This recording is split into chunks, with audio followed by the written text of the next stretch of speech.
Good morning, my lovely students. I hope you all are doing really well. But I am amazed to see your German notebooks that you have submitted at your school reception, because you people have not even completed chapter number 1, chapter number 2, and we are on chapter number 3. So I was amazed to see your German notebook. I am literally not happy to see your notebooks. Handwriting was pathetic, the condition of notebook was pathetic, and I just don't know what you people are up to, because you have ample of time at your home to maintain your notebooks. You're not coming to school regularly now. So this is my request to all: maintain your German notebook properly, complete your chapters in your German notebook, chapter 1, chapter number 2, and chapter number 3. This is what we have done. Point number second is, there are few students, they are frequently asking on my YouTube channel, ma'am, do we have to do Arbeitsbuch question in German notebook? Beta, your workbook and your German notebook, they both are totally different. Whatever you are doing in workbook and Lehrbuch need not to be done in German notebook. So don't do any notebook or any workbook or question or a Lehrbuch question in your German notebook. This is my request to all. Next point is, from now onwards I'll be briefing you people more about what you have to do, and I'll be giving you some questions as your homework. Please attempt those questions, because today I got few notebook of yours and holiday homework was done, but I am sorry to say that assignments were given to you in the beginning of the session and those assignments were totally incomplete. So this is something very much disappointing. Complete your work on time, rest you people have to suffer. You have exam from 16th of July, you know this very well. So this is my request to all: kindly utilize your time effectively and efficiently, and without wasting further, let's begin with the video. So 8th class, we have done text übersetzen and we have also done Fragen und Antworten. So today I'm going to start something very important, which is Wechselpräpositionen. As you can see, Wechselpräpositionen are prepositions which deal with position, that is, they tell us where and how thing is to be kept or is kept. So listen to me carefully. Us where and how thing is to be kept or is kept. So listen to me carefully. You all know this very well. What are preposition? Preposition is something which define the position of a noun. Same in German language. Wechsel prepositions are the prepositions which tell us regarding particular thing which is to be kept or which is already kept, right? I taught you two type of concept, accusative and dative. Keep few points in your mind. Accusative is a concept where we will have movement. Dative is a concept where we will have no movement. Accusative is a concept where we will have doer, the person who is doing an activity. Dative is a concept where we will be having no doer. So these are the 2 points which will always help you. As you can see, this table which is given on page number 23 of your Lehrbuch, green color table, which is displaying on screen as well. In this table, if you will see, you have two preposition, green table, wohin accusative and wo dative. I'll explain all the prepositions one by one. First is in. In means in only, correct?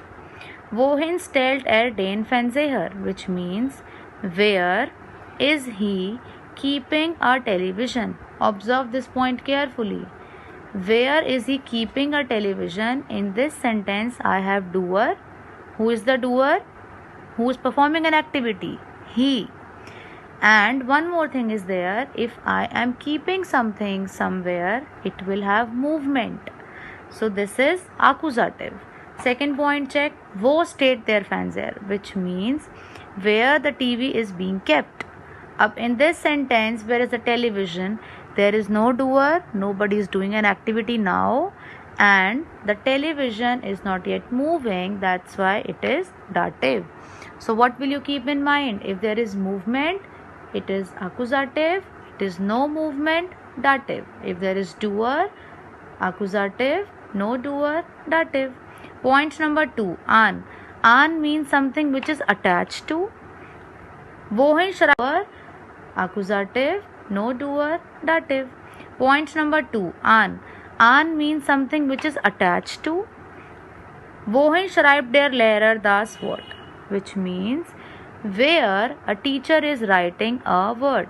This is very common. You must have seen in classroom, whenever I am writing something on a board, my hands are moving. Even I am moving.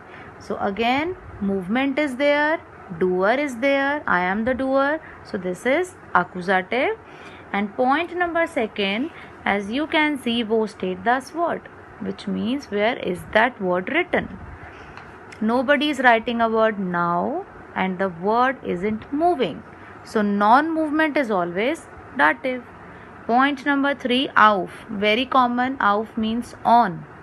Wohin soll ich das Buch legen? Which means where should I keep a book? Doer कौन है? I am a doer. And what should I keep? Book. If I am keeping something, even if you are keeping notebooks in your bag, you are moving. So movement is there, doer is there. So this is again accusative. Wo liegt das book? Which means where is the book lying? If the book is lying somewhere, which means there is no doer and there is no movement. So which one will be this? This one will be dative. Next one is über. Über means above. Okay. Wohin hängst du das Bild? Which means where will you hang a picture? Again observe 2 points only. Doer hai isme. There is a doer. Who is the doer? You. And if I am hanging something, even if you are just pasting charts on the walls of your school, you are moving. There is a movement. So which one is this? This is accusative. And next is wo hang das Bild, which means where is the picture hanging? So that one will be dative because there is no doer and there is no movement. So just keep 2 things in mind. What are preposition?